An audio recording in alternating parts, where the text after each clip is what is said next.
Sou Adriana Sabino, sou a presidente do Centro Cultural Brasil USA da Flórida, o CCBU, e a curadora do primeiro Festival Literário de Miami, o FLI Miami. Eu quero dar as boas-vindas a todos vocês ao FLI Miami e agradecer a participação de vocês nesse primeiro dia que foi maravilhoso. Nós tivemos grandes escritores, grandes ideias, compartilhamos conversas muito inesquecíveis e nós estamos muito felizes com esse evento. Espero que o evento se torne anual. Eu tenho a honra enorme de apresentar, ficou para o último painel, a nossa querida Nélida Pinhon. Nélida é nossa musa, não é? E eu tenho a honra de apresentar os participantes desse último painel do primeiro dia do FLI Miami. Nélida vai conversar com as mediadoras, a professora Gabriela Silva e a escritora Lilian Fontes, sobre o seu mais recente livro, lançado esse ano, no segundo semestre de 2020, Um Dia Chegarei a Sagres. Nélida Pinhon, a carioca Nélida Pinhon, estreou em 1981 com o romance Guia Mapa de Gabriel Arcanjo. Ao longo de sua carreira, colaborou em publicações nacionais e estrangeiras, proferiu conferências em diversos países e foi traduzida para diversas línguas.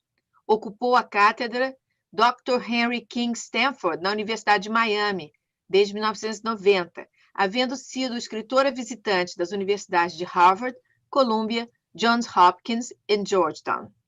Recebeu vários importantes prêmios brasileiros e internacionais por seus livros e pelo conjunto da sua obra. É doutora honoris causa das universidades de Poitiers, Santiago de Compostela, Rutgers, Florida Atlantic, Montreal e UNAM.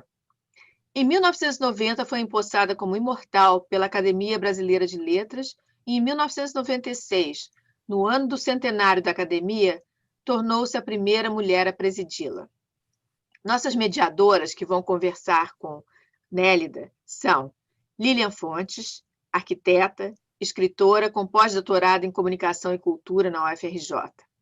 Iniciou oficialmente sua carreira literária em 1991, com a publicação do livro de contos Escrita Fina, da livraria Taurus Timbre, editora. É autora de romances e também de ensaios e perfis biográficos. Participou em coletâneas de contos e publicou artigos em revistas acadêmicas nacionais e internacionais. Como professora, vem ministrando cursos na área de literatura e audiovisual. Quando residiu em Miami, nos Estados Unidos, entre 2000 e 2001, colaborou no Center of Latin American Studies da Universidade de Miami, dirigido pelo Dr. Roberto Levine, e atuou como vice-presidente do Centro Cultural Brasil USA da Flórida, à frente da biblioteca Nélida Pinhon. Gabriela Silva, nossa outra mediadora, é natural de São Paulo, formada em letras, especialista em literatura brasileira, formação de leitores, mestre e doutora em teoria da literatura pela PUC do Rio Grande do Sul. É professora de literatura e escrita criativa nos gêneros poético e narrativo. Tem pós-doutorado na Faculdade de Letras da Universidade de Lisboa, no Centro de Estudos Comparatistas e pós-doutorado na Universidade Regional Integrada do Alto Uruguai e Missões. Em 2015, publicou seu primeiro livro de poemas. É professora do ECOM, Escrita Criativa Online. Bem-vindas a esse último painel do primeiro dia do FLI Miami. É uma honra estar com vocês. Nélida, é sempre um prazer ouvi-la. Um bom painel para vocês. Muito obrigada. Olá para todos, eu fico muito feliz de estar fazendo parte dessa mesa, de ser mediadora e conversar com duas escritoras tão interessantes. Primeiro, a Nélida Pinhon, eu tenho o prazer de conversar pela primeira vez também. Sua leitora, o primeiro livro que eu li da Nélida faz muito tempo ainda, para a prova de mestrado, eu me lembro disso, na minha prova de mestrado, eu li a Nélida e foi um encantamento, e foi a República dos Sonhos.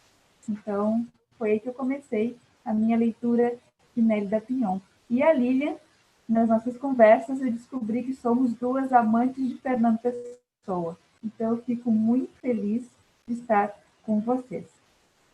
Como eu sou aqui a mais jovem, eu vou fazer, então, como manda a boa compostura, vou passar, então, a palavra para aquelas que têm uma carreira tão mais vasta do que eu primeiro, porque depois eu tenho algumas peculiaridades para conversar, coisas que me atraíram muito no romance e que me deixaram ainda mais apaixonada pela cultura portuguesa, pela literatura portuguesa e pela Nélida. Então, Lilian, por favor. Boa noite a todos, agradeço muito estar participando desse evento, que está sendo realmente maravilhoso, ter acompanhado todas as mesas. Parabéns para a Adriana, para todos o pessoal da equipe. Bom, é uma honra estar falando aqui, comentando sobre o último livro de Nélida Pinhon. Um dia chegarei a Sagres. E a primeira coisa que eu quero fazer também aqui, a primeira atitude que eu quero tomar, é fazer uma homenagem à família de João Alberto Silveira Freitas, que teve essa morte trágica e que faz um marco nessa questão nossa do racismo. E estou falando isso porque o livro de Nélida é narrado em primeira pessoa por Mateus, que nasceu no século XIX em Portugal. Ele é um homem do povo. E o primeiro parágrafo do livro eu vou ler aqui para vocês. Nasci no século XIX, no norte de Portugal, e não sei o que significa ser parte desta nação. Que benefício os reis, assentados no trono de diversas linhagens, nos concederam, além de agrilhoar o povo aos seus caprichos. Esta turba de sangue real ainda não decretou a verdadeira abolição da escravatura, aquela ocorrida em 1869.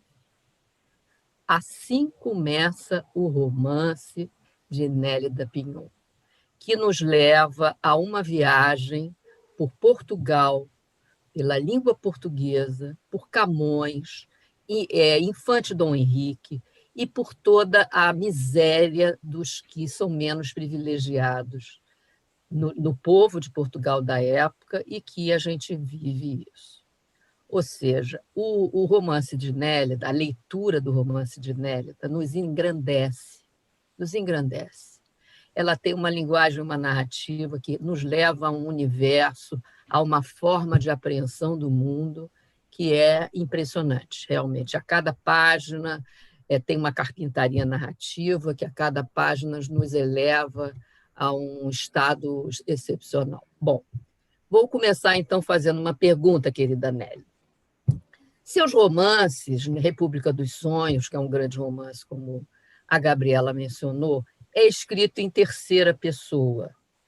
Os outros últimos também em terceira pessoa. Você escreveu esse livro, esse último romance, que, aliás, é uma trava. Eu sou escritora, eu sou romancista, eu sei o que é, o trabalho que dá escrever um romance. Então, eu imagino, eu soube do histórico de Nélida, quebrou o braço e tudo, teve que escrever uma parte à mão, enfim, foi um desgaste enorme para nos dar essa beleza que ela nos está dando. Mas a pergunta que eu quero te fazer é o seguinte, por que a escolha de narrar a história em primeira pessoa e por um personagem masculino? Bom, primeiramente eu quero cumprimentar todos os participantes, vocês duas queridas que estão me dando a honra de conversar comigo e eu conversar com vocês, homenagear a Adriana, sabendo que é uma amiga, e Marcela, amiga de longa data, dos meus 13 anos que eu vivi em Miami, cada ano um semestre. Portanto, agradeço a todos, o centro onde eu tive a honra também, você estava inaugurando também a biblioteca que leva o meu nome. Bom, primeiro eu quero deixar claro que eu não distingo homem e mulher na área ficcional, mais do que ficcional, na área da criação. Eu sempre digo o seguinte, o escritor, narrador, homem e mulher, que não sabe, não pode falar, assumir a voz de homem, a voz de mulher, não estão aptos a enfrentar o desafio, o confronto dos personagens. Portanto, eu acho absolutamente natural que eu, como narradora, possa assumir a masculinidade do Mateus. Isso não está em questão para mim, para os meus conhecimentos, para a minha sensibilidade narradora. Agora, eu queria, porque eu senti que a primeira pessoa é um desafio extraordinário. Eu tenho na República dos Sonhos, que você mencionou, há momentos de primeira pessoa. Eu alterno entre primeira e terceira e, às vezes, uma falsa segunda. Mas nesse é totalmente assumida a primeira pessoa. Essa primeira pessoa enseja que você recarregue as suas baterias e com elas você se fortifica ou se enfraquece. Ou seja, é uma personalidade, é uma voz débil, frágil, sofrida e que não transfere o sofrimento e a dor para ninguém. Ele é o senhor do seu destino. Nada, não há uma fantasia, não há uma máscara, é ele o senhor total do que vai nos contar. E, além do mais, é importante que seja um homem, que fosse um homem, primeiro porque naquela época, se fosse mulher, não poderia andar a pé pelo país inteiro. Uma mulher não poderia estar exposta, era impossível. Tinha que ser um peregrino, uma pessoa homérica que vai andar pelo mundo, né? A pé, com a sua pobreza, com a sua indigência. Então, esse lado me parece bem explicado. E além do mais, eu queria também enfatizar a grande relação íntima que ele tem com o avô que assume a ancestralidade portentosa da história humana, não é? E que vai passar para ele o bastão do conhecimento. E uma neta não poderia ter essa intimidade com um camponês, sobretudo um camponês naquela época. Já hoje seria... Não seria tão difícil, mas não ensejaria que dormisse no mesmo quarto, por exemplo, não poderia. Então, eu acho que foi uma escolha correta, que me parece ter beneficiado o andamento do livro, suas expressões e como ele foi concebido e realizado. Gabriela, pode fazer a tua pergunta que você queria.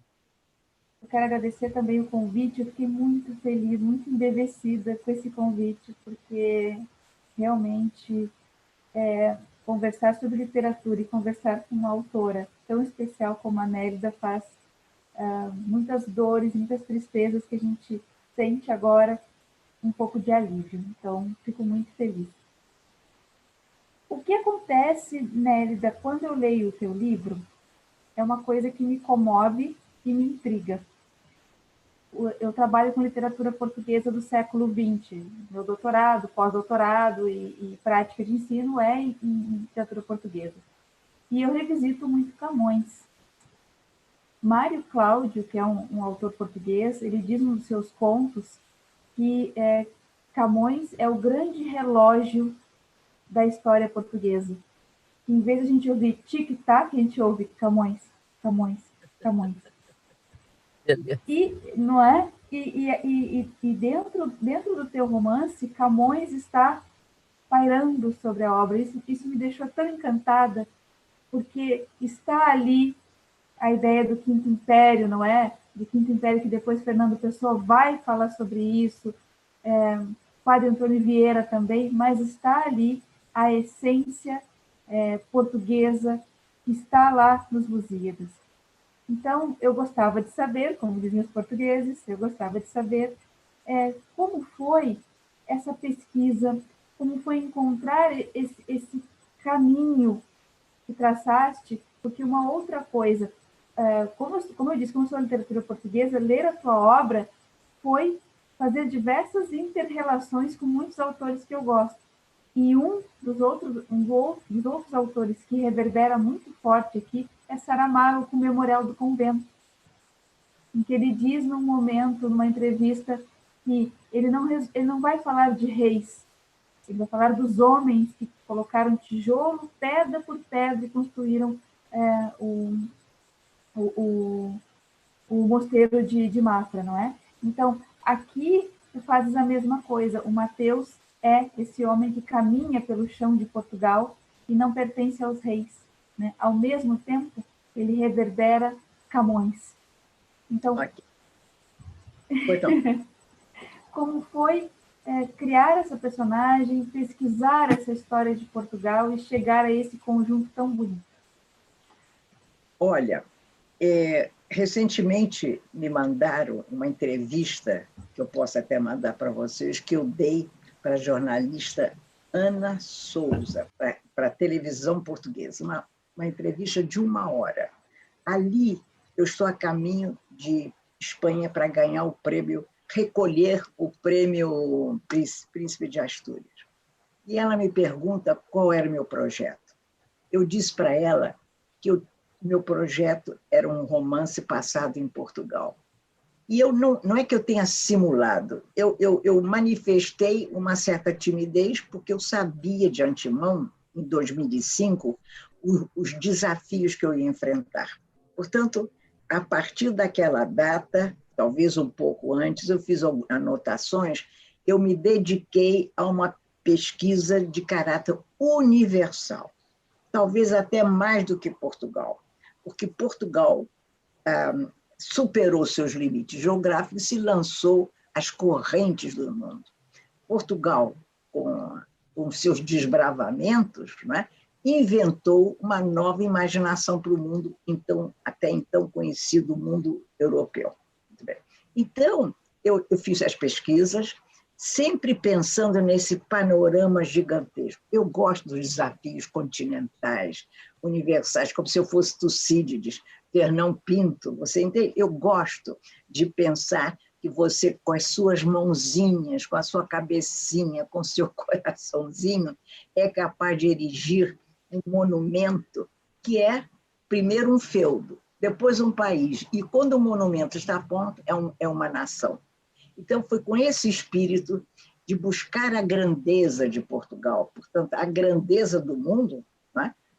Em que Portugal ajuda o mundo a ser grande naquelas instâncias históricas, naquele século, era o que eu queria, e me preparei para isso. Eu tinha uma coisa, viu, queridas, que me ajudou muito. Desde menina, eu tive uma formação peninsular. Eu tive uma educação ibérica, de algum modo. Além do mais, eu fortaleci essa formação com leituras, com convívio, com reflexões. Desde menina, eu achava que o mundo podia me pertencer se eu escrevesse. Ou seja, eu não tinha medo das barreiras, porque quando eu me descobri menina, dona ou senhora, herdeira de 2 culturas, a espanhola e a portuguesa, eu abri as portas do mundo. Eu fui para os gregos, para os hebreus, eu fiz tudo o que eu queria. Eu não via limite. Então, não vi limite para eu empreender essa odisseia, uma verdadeira odisseia homérica, fazer esse livro. E eu me preparei. Quando eu cheguei, ao longo desse tempo todo, quando eu cheguei a Portugal para passar 1 ano, né, e lá fiquei 1 ano, eu tinha tudo na minha cabeça. Eu tinha a história programada, eu tinha tudo lido que eu precisava. Não é? Sendo que nesses anos, quando eu ia a Portugal, eu ia secretamente sempre a Sagres. Ninguém sabia. Tanto que os amigos me ofereciam seus carros, não é? Com seus motores, o que fosse, eu não aceitava. Eu contratava um taxista porque eu não queria que ninguém conhecesse o que eu estava fazendo. Eu não deixei pegada das minhas intenções, porque eu não sabia o que ia acontecer, eu não queria. Então, quando eu chego a Portugal, eu tendo já esse manancial nas mãos, o que eu fui buscar? Eu fui buscar a paisagem, atualizar a paisagem, rever aquelas que eu conhecia e inaugurar as que eu não conhecia. Eu fui deter-me diante de árvores seculares enormes, com troncos poderosos, né? Para saber como aquela árvore se embebedou do drama humano, que sangue foi derramado perto daquelas árvores. Eu fui, por exemplo, saber como é que foi a batalha, eu sei as minúcias da Batalha de Aljubarrota, eu sei a extensão dos arcos ingleses, entendeu? Então, aí outra coisa, eu ia ver as aldeias, sobretudo as aldeias, e a emoção profunda de rever e deter-me diante do ninho, aquela e fui até a Foz, porque eu queria tocar visualmente o Atlântico. Tudo que é Atlântico é emocionante. Ou seja, a minha imaginação é permeada pelas águas do Atlântico, sempre, desde o Tejo, como o do Minho, né? O Ninho, como diz na Espanha, e Tajo, como se diz na Espanha, o Tejo. Então, e também outra coisa essencial, aí entra Camões. Eu quis tentar reaver o percurso da língua, antes e depois de Camões. Como teria sido? Quais foram os ruídos da língua, os sonidos, os sons da língua que eu poderia desfrutar para dar uma invencível correção à minha linguagem, para vigiar a minha linguagem, para fazer-me crer que a linguagem é o patrimônio da criação literária. Não tem outra coisa, além, claro, cercada pela imaginação, etc., etc., outros saberes, né? Então, Camões, muitas vezes, me pautava. Quando, por exemplo, há aquela famosa frase, bom, a figura do Restrepo também sempre me seguia, a famosa ínclita geração, me pautou muito para poder entender a noção de poder e as noções expansionistas do Infante. O Infante, eu também, o Camões me ajudou muito a entender o Infante, a derrota, o horror de Celta, as suas crueldades, mas a sua grandeza extraordinária. Quando mais tarde Mateus descobre que ele foi um grande negociador, um explorador dos escravos, mas ele sabe que não pode derrubar seu mito, né? Então, tudo isso me cercou. Eu escrevia todos os dias à mão, porque, além do meu problema visual sério, que eu já tinha e que vai piorando, claro, eu fraturei o braço. Em Madrid, os portugueses perguntavam assim, onde você fraturou o braço? Eu dizia, em Madrid, ai, que bom. Eles não queriam que eu tivesse fraturado meu braço em Lisboa. Muito bem. Então, eu tinha essas dores todas, e com isso, eu não pude fazer toda essa grande, que eu chamo versão, os originais, não é? No computador, que eu comprei lá, enorme, a professora Carla comprou enorme, né, para que eu pudesse enxergar bem com letra grande, mas não conseguia bem. Então, eu me sentava, né, tem uma peça de madeira, onde eu escrevia à mão o tempo todo. Mas com uma circunstância, viu, queridas, dramática, porque eu tinha dificuldade de reler o que eu estava escrevendo. Entendeu? Se eu parasse, eu não sabia onde eu quis, a não ser que eu confiasse na minha memória onde eu tinha estado para levantar-me para algum lugar. Então, eu tentava, eu fazia um esforço poderoso de não me levantar durante horas. Não é? Então, com isto, eu confiava na investigação, na eficácia, melhor dito, da minha memória, para que eu pudesse acabar aquele capítulo. Quase todos os capítulos foram terminados naquele dia. Entendeu? Então, porque foi muito difícil para mim, mas eu era impulsionada por um amor profundo pela literatura. Eu tinha a sensação, e tem mais agora do que nunca, que eu fiz o que eu queria. Logrei alcançar o que foi uma aspiração, talvez não fosse bem-sucedida, mas que eu lutei para que fosse. Então, é como se agora, não é que eu vá desistir, não, mas eu fiz o romance que a vida me prometeu e eu cumpri. Que maravilha, que depoimento maravilhoso, Nélida. Que depoimento maravilhoso. Você, que é tão apaixonada pelo teu grande mestre, Machado de Assis, eu vou ler uma frase dele que eu acho que cabe aqui depois da tua fala. Com os anos, adquire-se a firmeza, domina-se a arte, multiplicam-se os recursos, busca-se a perfeição, que é a ambição e o dever de todos os que tomam da pena para traduzir no papel as suas ideias e sensações. Maravilha. Então, lhe dou parabéns, porque você realmente realizou com esse romance isso que você acabou de falar. E essa postura do teu grande mestre. Então, você tem que estar muito realizada e muito feliz, realmente. Por quê? Imagino. E o livro é muito bom, é muito bonito. É um livro que o leitor, é como eu falei, você com essa narrativa, com os personagens que você cria, com o mundo que você cria, você engrandece o ser humano. Né? A gente vê, por exemplo, questão erótica do livro. É colocada de uma maneira tão bonita a questão erótica. Né? As masturbações de Mateus, a paixão que ele tinha por uma personagem irrealizada, o africano que surge também para motivá-lo na questão erótica. Enfim, você cria um universo que a gente fica muito tomado por tudo isso. E, como a Gabriela falou, a questão da língua é muito importante. Eu acho que essa tua opção de tentar trazer à tona a língua portuguesa com a tua beleza, né?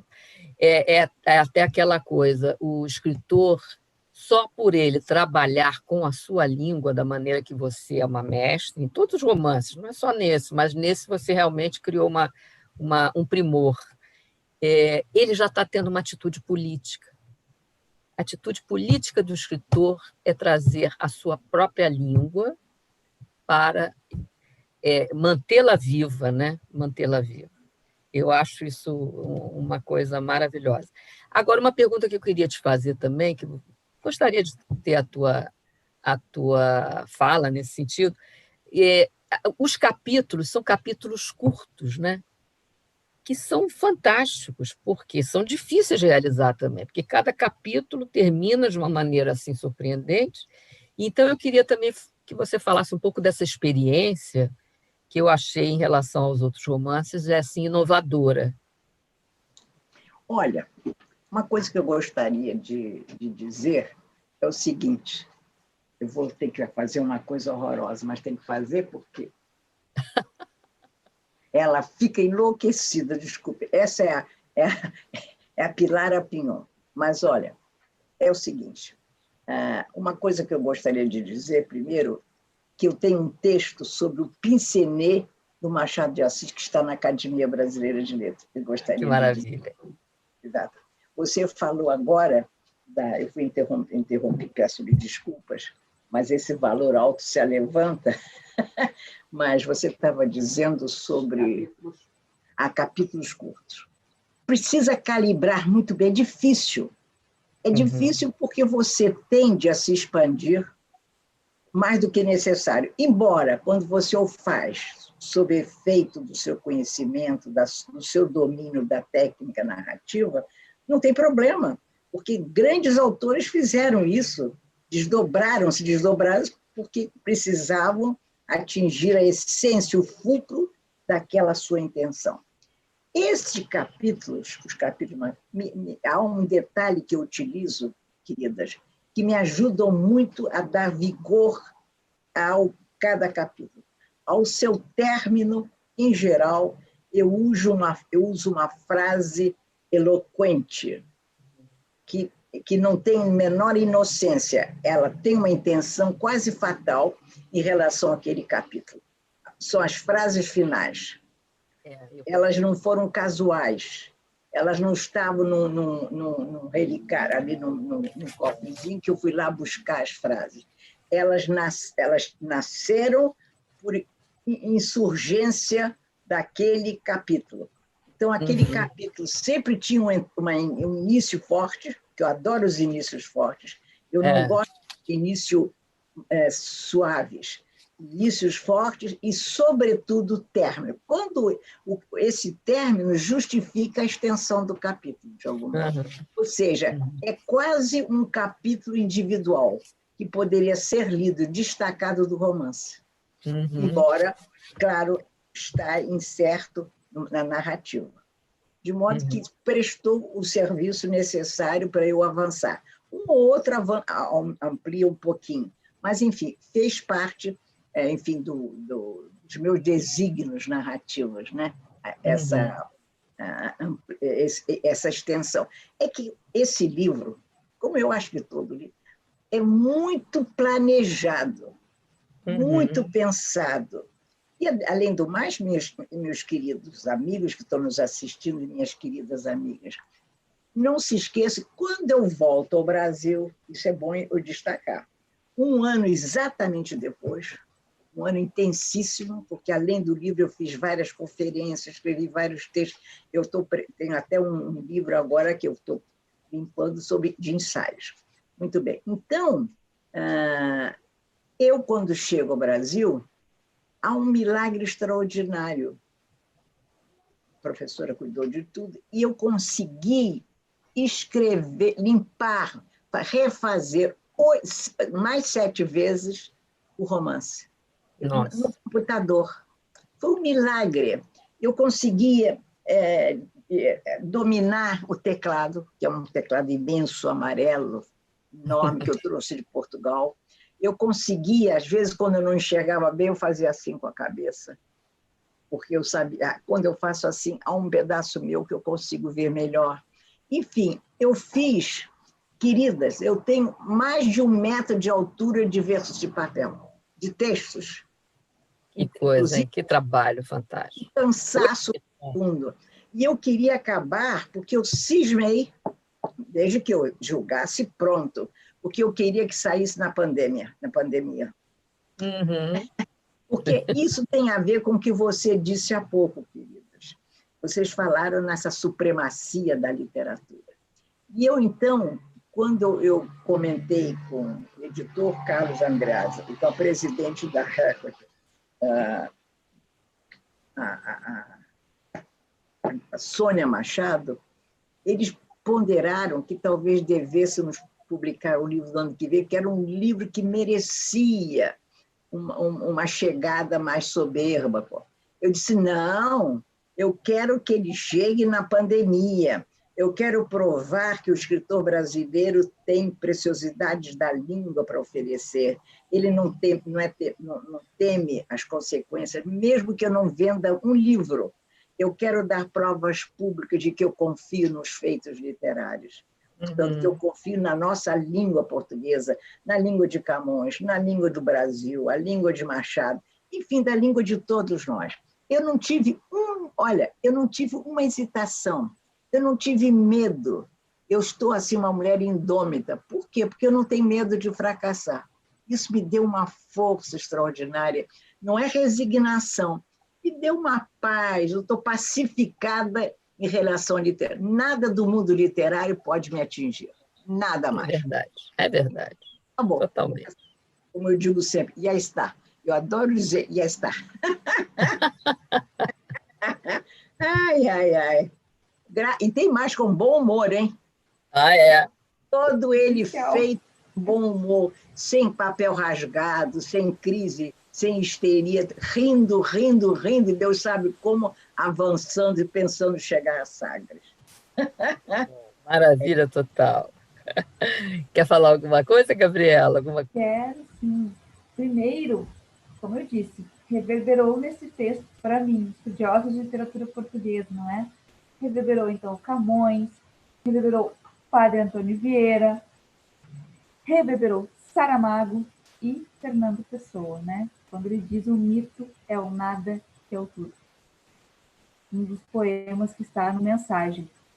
E mais, Nélida, ele diz, então, também no livro do Desassossego, que minha pátria é a língua portuguesa.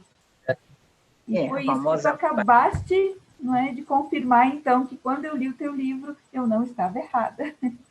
Não. E há um trecho do capítulo 6 que me comoveu muito. Me comoveu como brasileira e como descendente de portugueses, e como viajante, que é o seguinte trecho. Ele inicia o capítulo 6. Sou parco de alegria. Em Lisboa, pouco sei do meu entorno, que vai até o Tejo ou além dele. Diviso que está ao meu alcance. Sinto-me expulso de Portugal. Do alto da colina prescruto o horizonte além mar, a partir do rio, e quase chego de novo ao Brasil. Confundo-me com os exageros da imaginação, contudo, ela sempre rendeu-me frutos. Mesmo assim, excedo-me. Facilmente penso nos navegantes que ganharam realce aos olhos do infante, como o heróico Gil Eanes, que, sob o fulgor de insana audácia, desde o convés de uma embarcação, com as velas prestes a se rasgarem, enfrentando intempéries, ventos diabólicos, os monstros e as sereias ali havidos, finalmente ultrapassou o Cabo Bojador, uma ação que agigantou o mundo para os portugueses. Isso é de uma beleza que eu não... Ah, que bom, querida, que bom. Eu agora até eu ouvi você dizendo, é meu esse texto. Pois é. Vocês sabem que a minha mãe foi uma mãe extraordinária. Ela lutou para eu ser escritora. Ela dizia assim, minha filha, eu farei tudo por você, mas não quero escritora medíocre. Hein? Ela dizia sempre isso. Sempre, sempre, sempre. Mas, às vezes, quando alguém me lê, até hoje, alguém me lê um texto e diz, é meu? Porque eu fico espantada, como é que eu me atrevi a dizer tanto e ter refeito. Agora, vocês sabem, realmente, eu gostaria, não vou conhecer nunca o Cabo de Bojador, mas quando você pensa que o Gil Eanes, ele só conseguiu na segunda ou terceira vez, que ele fez, ele viajou numa nau pequenininha, não era nem caravela ainda, uma coisa pequenininha, com 12, 13 anos, homens, né? Ele no início ele não conseguiu, ele era o grande braço direito do infante, né? Mas o infante devia empurrá-lo, vai embora, vá, devia ser assim. E ele, quando ele consegue ultrapassar o cabo, ele se dá conta que o cabo é vulnerável aos homens, ou seja, as fúrias do cabo que ele emana, as pedras perigosas, enfim, tudo que propiciava o naufrágio, o surgimento dos monstros marítimos que eles acreditavam que existissem, acabou. Ele apaga a realidade do mundo. É uma coisa extraordinária. Essa conquista diz que nada mais pode deter o avanço português. A partir daí, há uma declaração suposta, né, para toda a Europa de que o caminho estava desvendado, mas estava aberto para o mundo. É lindo, sim, esse conceito de avançar pelo mundo sem temor. Uma coisa que me impressionou muito de Sagres, sempre, e nessa vez que eu fui agora, a nova visita, explica muito, a meu juízo, a expansão portuguesa. São os ventos. São ventos furiosos. Não é brisa, não. São ventos. Ou você acata a fúria dos ventos e submete, ou você diz, não, eu vou dominar os ventos. Éolio, que, aliás, conversa com Ulisses, há uma conversa na Odisseia com os ventos, pergunta qual é o seu nome. Me lembrei agora, ele diz, ninguém. Exatamente, eu me lembro, porque eu sou apaixonada por Homero. Exatamente, diz ninguém, porque o vento queria saber o nome, né? Então, é uma coisa extraordinária. Então, eu me emocionei, eu voltei quase que eu derramei alguma lágrima, sentindo a linguagem, o verbo do vento. O vento fala. E ele me falou. Eu não sei se eu correspondi à linguagem dele, mas eu fiz o possível. Bom, voltando aí ao romance, eu queria acentuar a presença da figura do Vicente, avô do Mateus, né? Vou dar uma informação aos leitores. O Mateus, ele é filho de uma prostituta que volta à casa do pai para ter essa criança, e é um capítulo que você termina maravilhosamente bem, que você fala, pai, vim aqui te deixar um neto. E ela abandona o filho. Então, isso é um peso para o Mateus muito grande, embora ele tenha tido o amor maior desse avô, e isso vai se derramando pelo livro de uma forma maravilhosa. Agora, tem aqui uma observação de um ouvinte nosso, que diz aqui a frase que o Anderson Ribeiro diz assim, o erotismo é um desbunde semântico no livro. Isso. Como é o nome? Quem disse? Anderson Ribeiro. Anderson, querido, é o Anderson. É, Anderson, ele me fez chegar essa frase perfeita, eu conheci, adorei essa frase. tem a iniciação sexual do personagem, Mateus, é de uma beleza tremenda, né? Ele tá lá dormindo no relento, quando vem um sujeito com uma faca, ameaça o Mateus e o leva para dentro de casa e obriga ele a ter uma relação sexual com a mulher, que era dele, para lhe dar um filho. Então, é de uma beleza tremenda. Ele fala assim,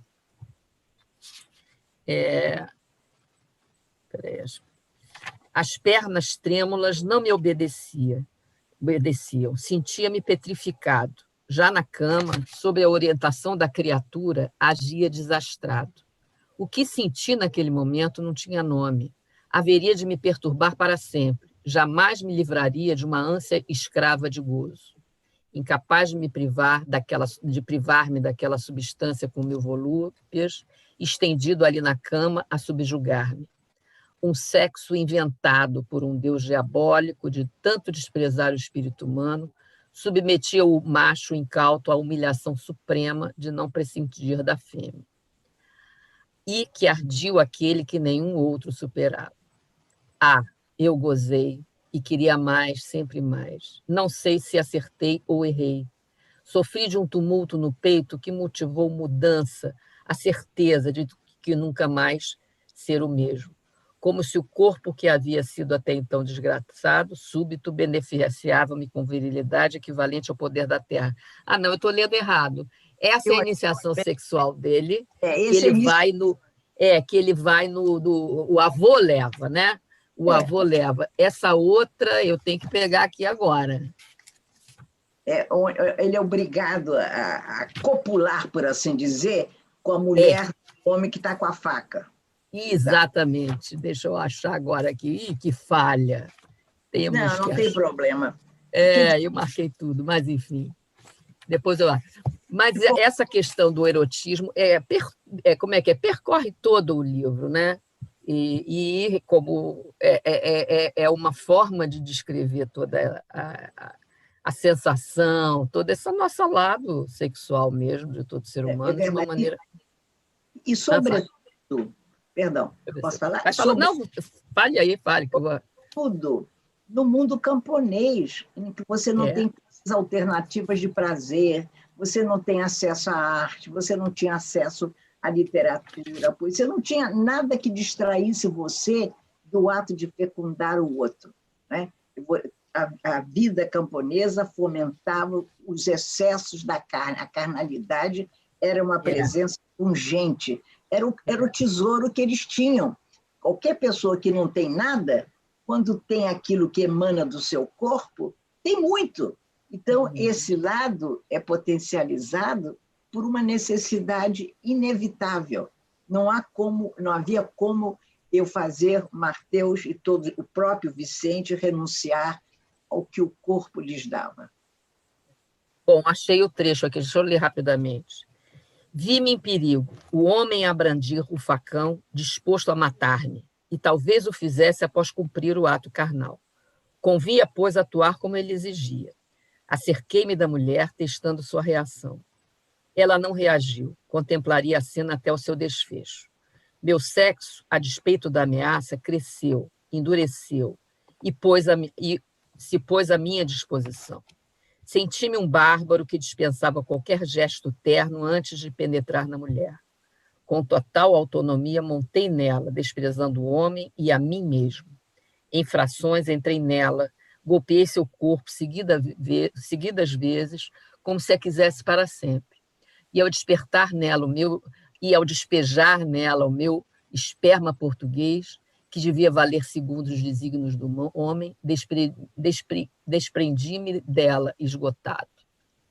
É bonita, a gente vê essa cena, né? Mas aí, talvez, no final, ele tenha a sensação de ter criado um bastardo como ele. Exatamente. Ele era um bastardo. E teme o horror de ter criado ou de criar uma criança bastarda. Exatamente. Não é? Tem isso, eu me lembro. Você termina o capítulo, né, os términos sempre. No momento de novo desorientado, indaguei em voz alta se teria dado ao mundo um bastardo, um filho da puta como eu. Exatamente. Assim que você termina esse capítulo, dona Nélida Pinhon, a gente fica... Nós, leitores, ficamos de 4. Boa, boa. Um filho da puta como eu. Toda a pureza da designação, não é? Porque, de verdade, a mãe dele era tida como tal.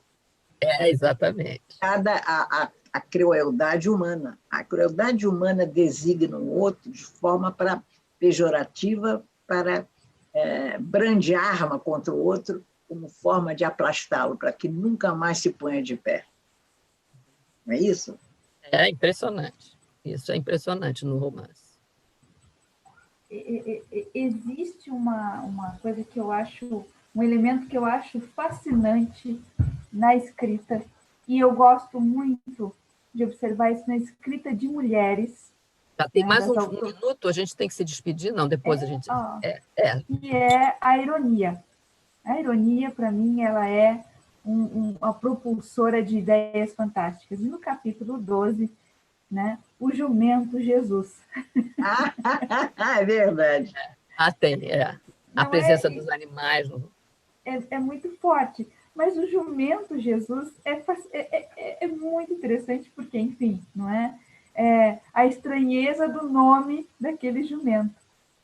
Então, Nélida, vem a ideia, não é, de toda a religiosidade, né, que é tão particular do povo português, da história portuguesa, né, essa religiosidade tão forte. E ela está aqui na obra nessas delicadezas irônicas, né? E como foi perceber e lidar com essa religiosidade que está também nas navegações, né, dos desbravamentos, tudo está ligado a essa ideia divina, não é? É verdade. São marcas da península. A Península Ibérica, sobretudo em Espanha, eu nunca vi um povo que tivesse imprecações tão violentas contra Deus. Eu não vou dar os exemplos aqui, porque eu não tenho coragem. Eu conheço todos, mas não tenho coragem de repetir. Eu nunca vi. É como se, quando imprecavam contra Deus, era para fundir Deus na nossa pobre e humilde humanidade, né? Então, isso era uma prática da península, sobretudo da Espanha, talvez menos, eu diria, aqui em Portugal. Mas eu, com os conhecimentos que eu tive da península, da família minha, dos 2 anos que eu passei na Galícia, mas viajando pela Espanha por Portugal, né, eu sempre percebi o espírito religioso. E é uma religião, muitas vezes, misturada à superstição, a crença de que as almas que andam pelas ruas, mais que ruas, pelos campos, pelas aldeias, vão avisar a você que alguém da família vai morrer, entendeu?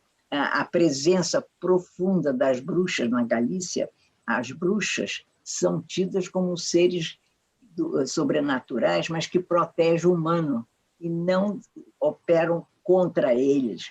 Então, era um iconoclasta, uma sociedade espanhola, por exemplo, iconoclasta, e portuguesa, mas dependente de Deus, pendente dos recursos de Deus. Deus, eu acho que sempre esteve, agora muito menos, eu digo até uma certa época, muito presente na vida desses povos. Sobretudo, é muito interessante porque são povos que tiveram muitos deuses. Temos que levar em conta, por exemplo, no século IV, também ali pela península, por todo mundo, os visigodos, tudo, né? Havia a presença poderosa já se introduzindo naquelas terras, naqueles povos, ainda muitos com hábitos talvez relativamente bárbaros, o cristianismo. Mas era um cristianismo que se fundia ou se confundia com o paganismo. Ainda o cristianismo não teve uma conquista definitiva no 4. Tanto que você vê que o alarico, Não, o calvo, chamado Bárbaro Alarico Calvo, né? Ele vem lá de cima, ele é um godo, vem lá de cima, invade a Península Itálica, né? E com quem ele vai travar contato direto? Com Santo Agostinho e Mônica. Santo Agostinho sabe do Alarico e vai embora. Então você vê um bárbaro e o autor Santo Agostinho, que dizia aquela frase que durante anos pautou a minha vida: fazei-me puro, Senhor, mas não já. Agora não, deixa eu desfrutar tudo, depois você me faz puro. Então, existe isso, essas coisas. Ninguém pode apagar a história do passado da memória, ninguém apaga, vai diluindo aos poucos. Quando você vê essas criaturas, né, que agora estão em moda, pichando os monumentos, primeiro é uma arrogância histórica. Como é que você pode imaginar, com tão pouco que você sabe, que você pode julgar o passado? Nem os historiadores podem. E, além do mais, não é quebrando monumentos que você vai apagar o passado. O passado você não apaga. O que você deve é retificar os horrores do passado no presente. É isso aí. É isso aí. Bom, o tempo terminou, senão ficaríamos aqui até amanhã conversando, fazendo a nossa viagem nesse épico, que é esse romance maravilhoso de Nélida, né, Adriana? Que conversa maravilhosa. Olha, o dia acabou maravilhosamente bem com vocês. Vocês foram o fecho de ouro do primeiro dia, do primeiro Fli Miami. Muito obrigada pela participação, Lília, Gabriela, mas principalmente, muito obrigada pela sua generosidade, Nélida Pinhon, a grande Nélida Pinhon. É um privilégio ouvir você, é sempre um privilégio. E eu vou Quero dizer... agradecer. Eu quero agradecer, dizer que o privilégio foi meu, que eu adorei. Eu adoro conviver com minhas companheiras de ofício, com você, a quem eu vaticino um belíssimo futuro, e você está comprometida a levar isso adiante. E tudo mais, ser uma grande produtora cultural. Um beijo a todos. Muito obrigada. Beijo a todos. Então, gente, a gente se despede assim com fecho de ouro no primeiro dia do Fli Miami. Agradeço a todos que nos assistiram. Convido vocês a estar aqui, principalmente nossos jovens leitores. Amanhã é o dia dos leitores infantos juvenis. Nós temos aqui em Miami 2 escolas bilíngues, completamente bilíngues, em que alunos, não só brasileiros, mas americanos e hispânicos, aprendem as matérias em português e inglês, é claro. E a esses meninos e a esses jovens estudantes que cultivam o português e a todos os brasileirinhos que crescem aqui fora, nós dedicamos o segundo dia do Fli Miami. Vai ser um lindo dia amanhã também.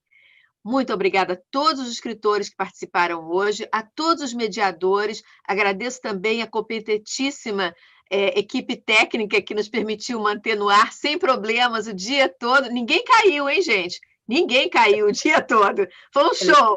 E então, está lançado o Fli Miami, que tem uma longa vida. Eu tenho certeza que, com o apoio de vocês, nós teremos uma longa vida. Amém. Parabéns, Adriana. Muito obrigada a todos. Foi lindo. Tchau. Tchau, tchau. Tchau, gente. Até logo.